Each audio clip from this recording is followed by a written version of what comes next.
primero que nada quisiéramos saber qué te motivó a escribir este libro, El poder del cero, The Power of Zero. La cosa que me motivó más era probablemente la deuda nacional que va subiendo año tras año tras año. Hoy tenemos 30 trillones de dólares como deuda y ese número va subiendo año tras año. Y vamos a llegar a un momento cuando los intereses de la deuda nacional van a consumir el presupuesto federal completamente. ¿Ok? Entonces, vamos a llegar a un momento en el futuro cuando el gobierno federal va a tener que duplicar los impuestos o se dice, irá a la quiebra. Correcto. Sí, entonces la mayoría de la gente estadounidense está acumulando dinero en cuentas de jubilación,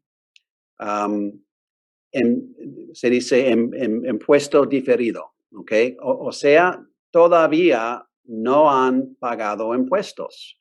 Han recibido una deducción de impuestos, pero han posponido el pago de esos impuestos hasta un momento en el futuro cuando probablemente los impuestos van a ser mucho más altos que hoy.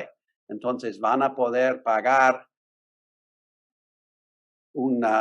mucho menos de su jubilación en ese momento porque van a tener que pagar la mayoría de sus cuentas a los impuestos. Entonces, eso fue el motivo por el cual escribí el Power of Zero, Poder de Cero, porque estaba viendo que la mayoría de la gente está acumulando su jubilación en estas cuentas de impuestos diferidos.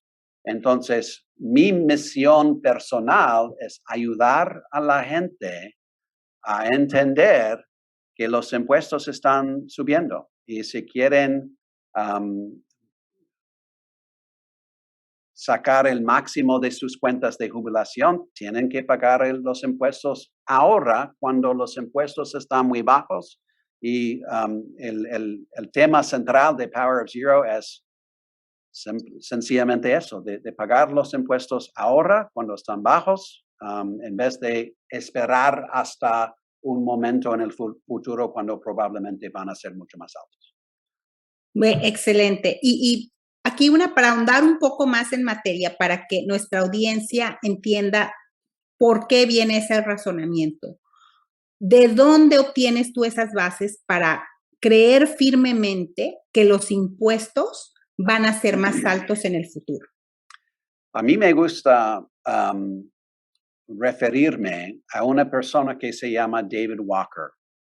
David Walker era el Contralor General de los Estados Unidos por 10 años bajo presidente Clinton y bajo presidente Bush. Y en 2010, él echó un vistazo a las cifras y predijo que los impuestos tenían que duplicar o nosotros como país iríamos a la quiebra. Entonces, él es una persona muy importante. Él sabe más sobre estas cifras de cualquier otra persona en el mundo. Entonces, yo me refiero a él. Él es mucho más inteligente que yo. Nosotros, de hecho, somos amigos. Y como contador público de los Estados Unidos, él está en posición de decir la realidad, de contarnos la realidad sobre la situación fiscal de nuestro país. Claro, claro. ¿Quién más puede saber de qué es el contralor del país, de los números del mismo, ¿no? Y bueno, tú en el libro hablas de 3 categorías fiscales, de 3 categorías para poner el dinero. ¿Nos puedes hablar un poco más de esas 3 categorías? Que les llamas Sí, también, en inglés les llamas buckets, que en la traducción en español son baldes, ¿no? baldes, sí, sí. 3 categorías en mi libro, las llamo baldes. Podemos hablar en términos de baldes, porque cuando lean el libro van a encontrar este término de baldes. So, baldes de impuestos continuos, estos son como acciones y bonos donde reciben un 1099, un 1099, es esta carta de amor de la institución financiera, donde dice que tu inversión ha crecido una cierta cantidad en un cierto año y vas a tener que dar una parte de este crecimiento al IRS, ¿no? A la Hacienda. Y estos son las inversiones más ineficientes, porque cada año tenemos que pagar un impuesto. Pero la razón por la cual a nosotros nos gusta este balde, esta categoría, es porque las inversiones generalmente son muy líquidas. O sea que podemos tener acceso a estas inversiones sin multas, sin penalización. La segunda categoría de inversiones se llama la categoría de impuestos diferidos o el balde de impuestos diferidos.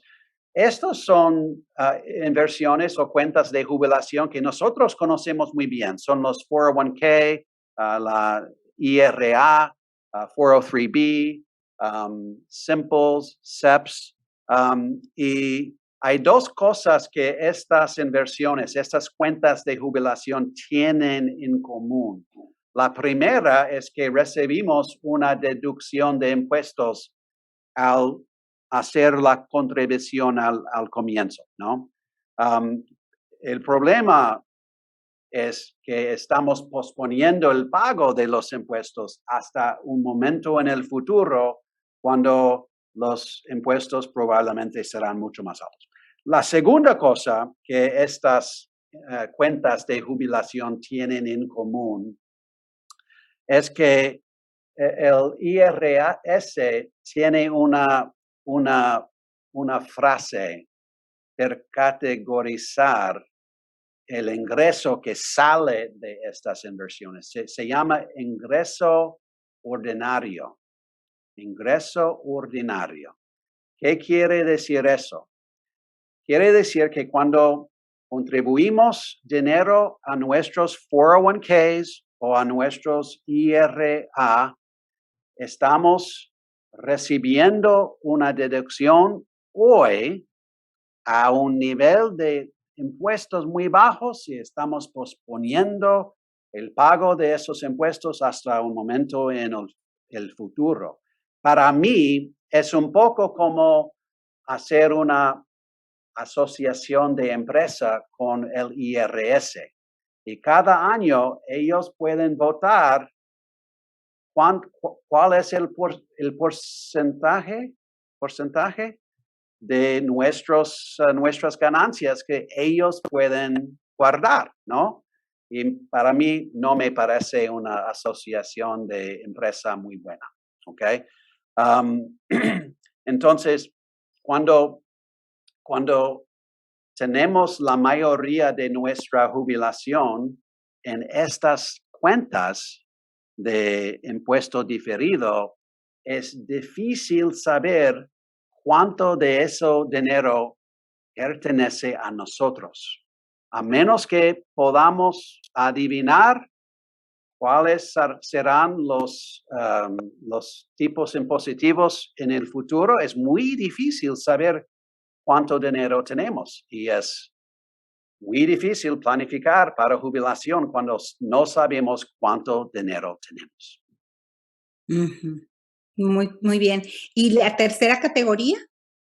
La ¿O el tercer tercera, balde? Ujú. tercer balde se llama libre de impuestos. Y lo que pasa con este balde es que pagamos impuestos hoy, contribuimos el dinero a la cuenta y una vez contribuido, ese dinero nunca va a ser grabado por el resto de la vida. Eso es fabuloso. La analogía que a veces yo utilizo es preguntarle a los clientes, ¿tú prefieres pagar impuestos sobre una semilla o sobre la cosecha completa? Es una buena analogía, sí. Entonces, todo el mundo dice, no, pues prefiero pagar impuestos sobre menos dinero, sobre la contribución, sobre la semilla, no sobre la contribución más todo el crecimiento, ¿no? Exacto. No, súper. A ver, ¿y qué le dirías, por ejemplo, a una pareja que está ganando $400,000 para arriba entre los dos y que ellos dicen, no, es que yo prefiero deducir impuestos ahorita porque ya estoy en un tax bracket alto? Sí. En el futuro, cuando me retire, voy a vivir con menos dinero y entonces yo creo que voy a pagar menos impuestos y prefieren diferir ahorita. ¿Qué les dirías a ellos? Eso es una conversación bastante difícil porque están pagando bastantes impuestos, ¿no? Están pagando a un nivel bien alto. Entonces, ellos tienen que creer que en el futuro sus impuestos van a ser más altos que 40%. Y si ellos no lo creen, no van a tomar esa decisión de pagar los impuestos ahora o de evitar esa deducción hoy. Entonces, cada persona tiene que elegir cómo se siente acerca de los impuestos. Cada persona tiene que hacer el research, ¿no? Buscar el research para saber qué va a pasar en nuestro país con las deudas nacionales. Según yo, vamos a llegar a un momento en el futuro cuando los impuestos sí tendrán que duplicar o nosotros vamos a la quiebra como país. Pero es difícil convencer a una persona que eviten esa deducción si están a 40% hoy. Es más fácil, como la mayoría de la gente que está a 22 o a 24, evitar esa deducción hoy. Es más fácil hacer ese argumento, pero es difícil. Por las personas que tienen muchos ingresos, es una conversación bastante difícil. Ok, pero bueno, siempre es de sabios diversificar. Ajá. Y no estaría mal que pusieran parte de su dinero en el balde libre de impuestos, ¿no? Sí. A ver, ¿y cómo tú describes una inversión que es realmente libre de impuestos? Hay dos características de una inversión verdaderamente libre de impuestos. La primera es que tiene que ser libre de 3 impuestos diferentes. El primero es libre de impuestos federales. Segundo, libre de impuestos estatales. Y tercero, libre de impuestos de ganancias de capital.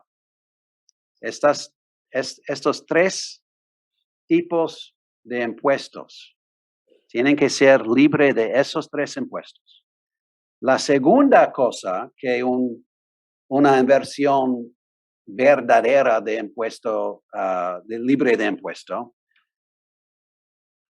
cuando se saca el dinero de esta cuenta, no está contado como, en inglés se dice provisional income, en español quizás se dice ingreso provisional.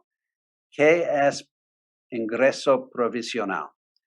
Es el ingreso que el IRS está siguiendo para saber si se van a imponer, van a grabar su seguridad social. ¿Okay? ¿Qué cuenta como ingreso provisional? Cualquier 1099 que sale de su balde de impuestos continuos cuenta como ingreso provisional.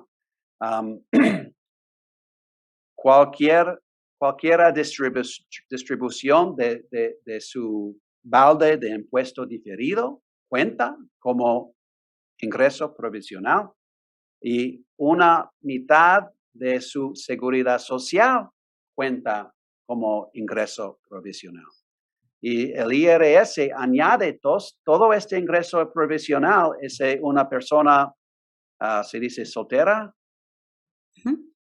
llega a $34,000 de ingreso provisional, hasta 85% de su seguridad social va a ser grabada. Si una persona que está casada llega a $44,000 de ingreso provisional, hasta 85% de su seguridad social va a ser grabada. Entonces, es una cosa bien importante que nos demos cuenta de cuáles inversiones pueden causar que nuestra seguridad social pueda ser grabada. Y una inversión libre de impuesto verdadero no cuenta como inversión, ingreso provisional cuando saquemos dinero. Maravilloso. Ese es, aparte de evitar esos 3 impuestos, que no cuente como parte del ingreso provisional. Muy bien. Y cuéntame, ¿cuáles son esas inversiones que consideras que realmente son libres de impuestos? Okay, buena pregunta. Empezamos con el Roth IRA. A mí me gusta mucho el Roth IRA porque es veramente una inversión libre de impuestos. Tan pronto como hayamos llegado a 59.5, no vamos a pagar ninguno de esos impuestos, y tampoco cuenta como ingreso provisional. Asimismo, el Roth 401k y la conversión Roth conversión, cuentan como inversiones libre de impuestos verdaderas. Y una otra opción, como ya sabes, hay algo que yo llamo, es un balde libre de impuestos del cual hablo en mi libro, Power of Zero, que se llama el LIRP. LIRP, que se dice en inglés Life Insurance Retirement Plan. O sea, es un cierto tipo de seguro de vida que funciona más o menos como un Roth IRA, pero está tratado bajo otro código del IRS. Entonces lo tratan un poco diferente del Roth IRA. Y tiene algunos beneficios que el Roth IRA, por ejemplo, no tiene. Hablamos un poco sobre esos beneficios. No hay límites de contribución. Sabemos, por ejemplo, que el Roth IRA tiene límites. Por ejemplo, si tienes menos de 50 años, puedes contribuir solo $6,000 cada persona por año. Y cuando llegues a 50, puedes contribuir un poco más, $7,000 cada persona, $7,000 para la esposa, $7,000 para el esposo. Ese LIRP no tiene límites de contribución. ¿Qué más? El Roth IRA tiene límites de ingresos. O sea, si una persona gana más que $214,000, no pueden contribuir a un Roth IRA. ese límite no, el seguro de vida del cual hablamos no tiene ese límite. O sea, si tú eres Bill Gates, tú puedes contribuir a este balde de dinero libre de impuesto. Además, este balde de dinero tiene un beneficio de muerte. Y este beneficio una persona puede recibir antes de morir para poder pagar el cuidado de largo plazo. Esto es una cosa muy importante porque el seguro del cuidado de largo plazo tradicional, hay algunos problemas, ¿no? Por primero, está muy caro. Está llegando a ser aún más caro cada año, año tras año tras año. Segundo, es muy difícil calificar por el seguro de cuidado a largo plazo tradicional. Y tercero, si tú pagas la prima de, ¿se dice la prima? Sí. La prima de seguro de cuidado de largo plazo tradicional, si pagas por toda la vida y duermes y mueres mientras estás durmiendo, no vas a recibir un beneficio. O sea, si mueres sin haber necesitado el cuidado de largo plazo durante tu vida, no van a regresar, no van a devolver tus primas, van a pagar los beneficios de otra persona. Y esto puede ser una, ¿cómo se dice? Una fuente de acidez por muchas personas. El seguro de vida del cual hablamos es un poco diferente porque puedes utilizar el beneficio de muerte durante tu vida para pagar el cuidado de largo plazo, pero si duermas, si mueres mientras duermas sin haber necesitado cuidado de largo plazo durante tu vida, hay un beneficio de muerte que va a el beneficiario. Beneficiario, correcto. Que probablemente es tu hijo o tus grandchildren, nietos. Nietos. Nietos, sí. Entonces, el LIRP o seguro de vida tiene características que distinguen, Sí. Que lo distinguen de el Roth IRA o Roth 401k o Roth conversión. No, pues buenísimo. Entonces, eso viene a ser una parte importante de un plan de retiro completo y bien balanceado, porque como tú dices, o sea, tiene muchos beneficios, no tiene límite de ingreso, podemos accesar el dinero antes de los 59 años y medio sin pagar ninguna penalidad, tiene un beneficio en caso de una muerte prematura y tiene además un beneficio en caso de una enfermedad a largo plazo. Y no importa la cantidad de dinero que se gane, uno puede implementar estos planes de ahorro, planes de retiro a través de seguros de vida. Para clarificar ok, y para clarificar, lo que decías de 214,000, límite de ingreso es por una pareja, ¿correcto? Una no pareja. Es por un individuo. Exacto. Si es una persona soltera, ¿cuál es el límite? Olvido, es como, hay un,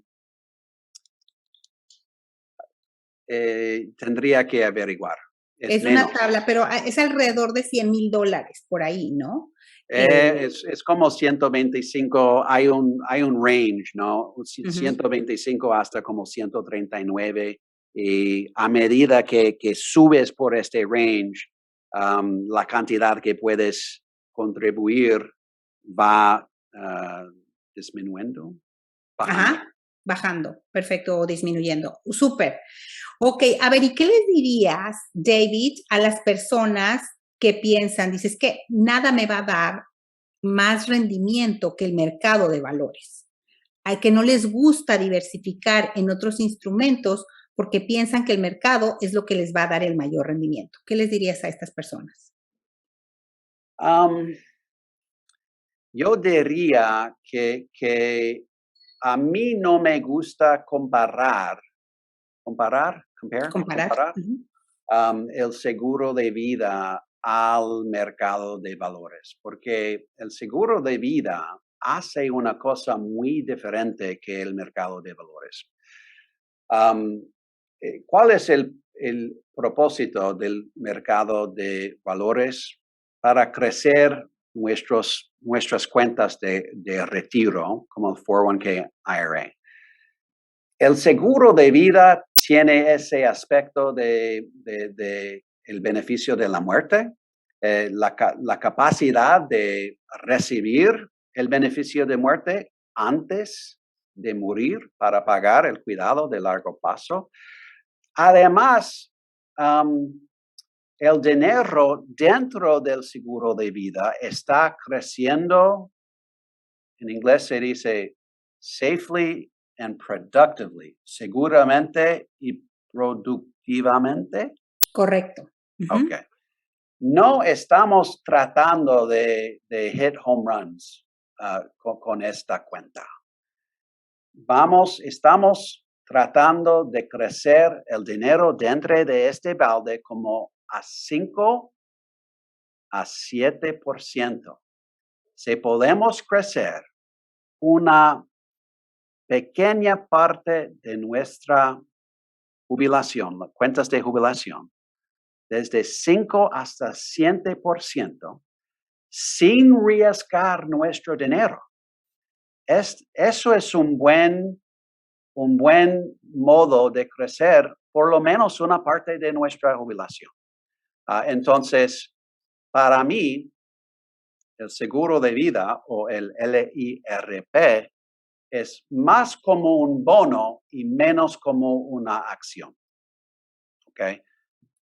Si nosotros podemos decir, por ejemplo, que ¿por qué no estamos comparando el seguro de vida al mercado de versiones? Más estamos comparando el seguro de vida a los bonos en nuestras cuentas de retiro. Entonces, tenemos que preguntarnos, ¿los bonos en nuestras cuentas de retiro están creciendo 5 a 7% sin arriesgar nuestro dinero? Probablemente no. Entonces, el seguro de vida puede llegar a ser el bono, la parte de bono de nuestro plan de retiro. Entonces, es difícil cuando estamos comparando el LIRP al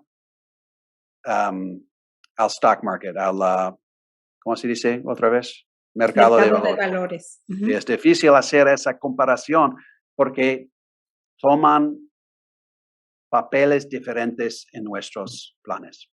Uh-huh. Ok, muy bien dicho. Entonces está considerado más bien como un bono. Ok, perfecto.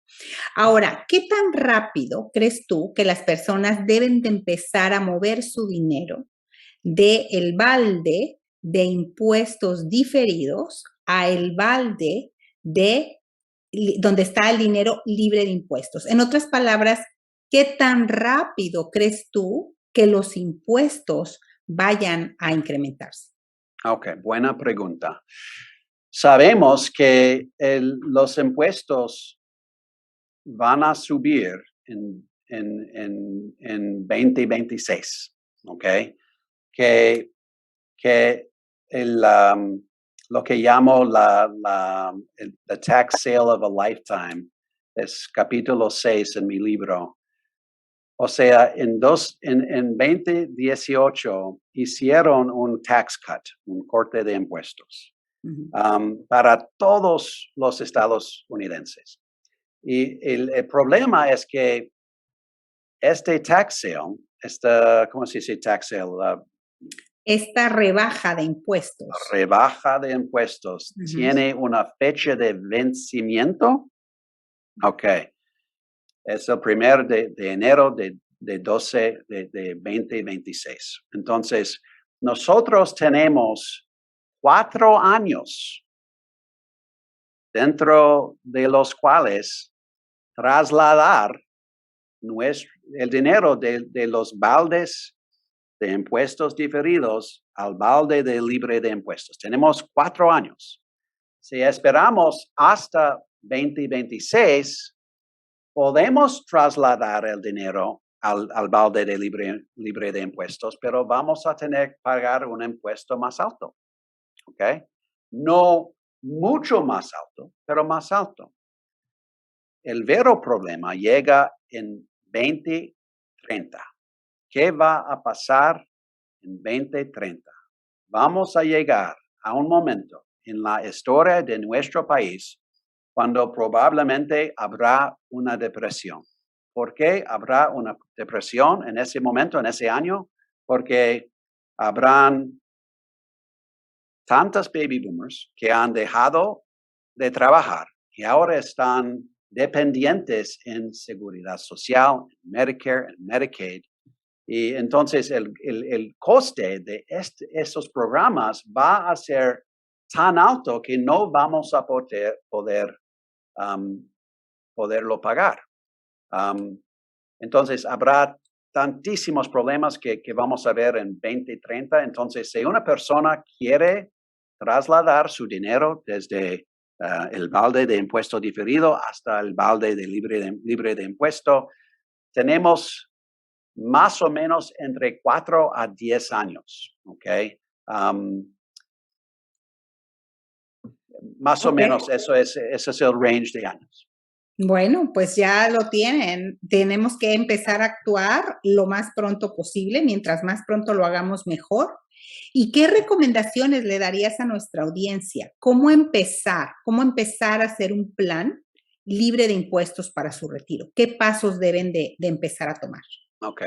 El primer paso es darse cuenta que hay un nivel perfecto matemáticamente por cada balde. Hablamos sobre el balde de impuestos continuos. Queremos nada más un nivel en ese balde de 6 meses de ingreso. Es una cuenta de emergencia, nada más. Si tenemos más de 6 meses de ingresos en ese balde, estamos dando demasiado al IRS, ¿ok? A la Hacienda. Entonces, y eso va a ser difícil para mí describir en español, pero voy a tentar. En el balde de impuestos diferidos, queremos un balance suficientemente bajo que cuando lleguemos a 72, tenemos los distribuciones mínimas requeridas, ¿ok? Queremos que esas distribuciones sean tan bajas que sean menos de nuestra deducción estándar, ¿ok?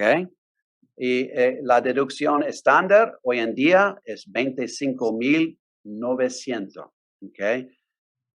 Queremos que produzca nuestro balde de impuesto diferido una distribución menos de 25,900. Okay. Empezamos con este paso, reconociendo que hay un nivel perfecto matemáticamente en estos primeros 2 baldes. Y cualquier dólar que tenemos por encima de esos niveles, queremos trasladar o mover sistemáticamente a estos baldes al balde libre de impuesto.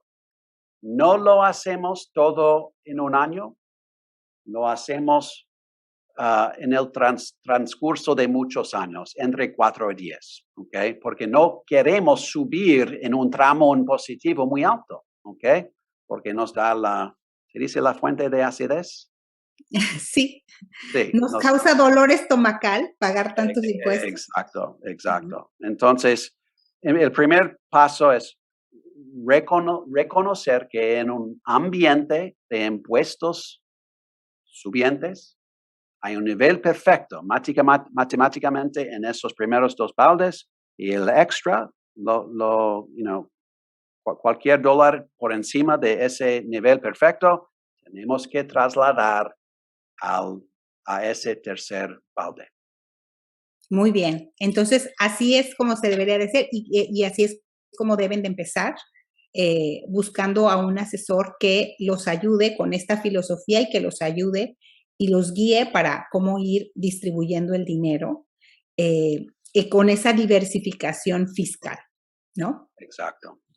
Y, Bueno, y obviamente, Karina, tú eres un asesor muy, muy adepto a esta clase de planning, de planificación. Entonces, si tus listeners están escuchando hoy, sepan que Karina está muy, muy diligente y muy, muy capaz con esta clase de planificación. sí, sí, estamos totalmente de acuerdo con tus ideas, coincidimos en la misma filosofía y bueno, me encantaría, David, volver a invitarte a nuestro podcast para ahora discutir el segundo libro, que me interesa muchísimo también hablar de él, que se llama Tax Free Income for Life, o sea, ingreso vitalicio libre de impuestos. Eso es demasiado interesante porque sabemos que cada vez vivimos más, somos más longevos y tenemos que tener un ingreso garantizado de por vida. Entonces, nos encantaría que regresaras, David, lo más pronto que se puede, para hablar de ese segundo libro. Y bueno, los invito a que vean el documental del poder del cero. El tren ya viene, en inglés se llama, lo pueden encontrar, The Power of Zero, The Tax Train is Coming. Se lo recomiendo ampliamente a la audiencia, es cortito, dura 1 hora 15 minutos y tienen muchísima información acerca de por qué se cree firmemente que los impuestos en el futuro van a aumentar. Muchísimas gracias, David.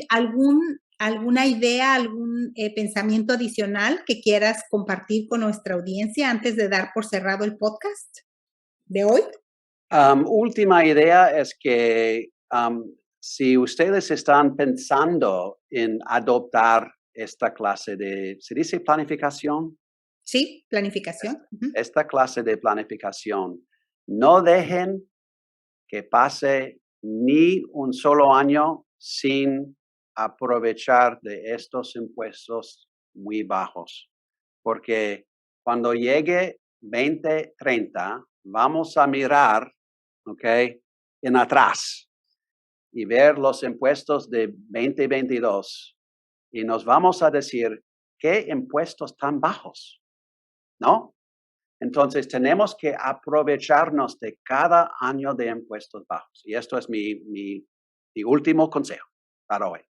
Muchísimas gracias, David. Y sí, en español decimos, no dejemos para mañana lo que podemos hacer hoy.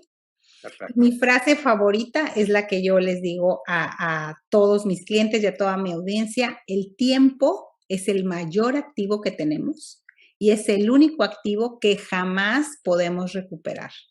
Así que actuemos lo más pronto posible. Un honor haberte tenido con nosotros, David.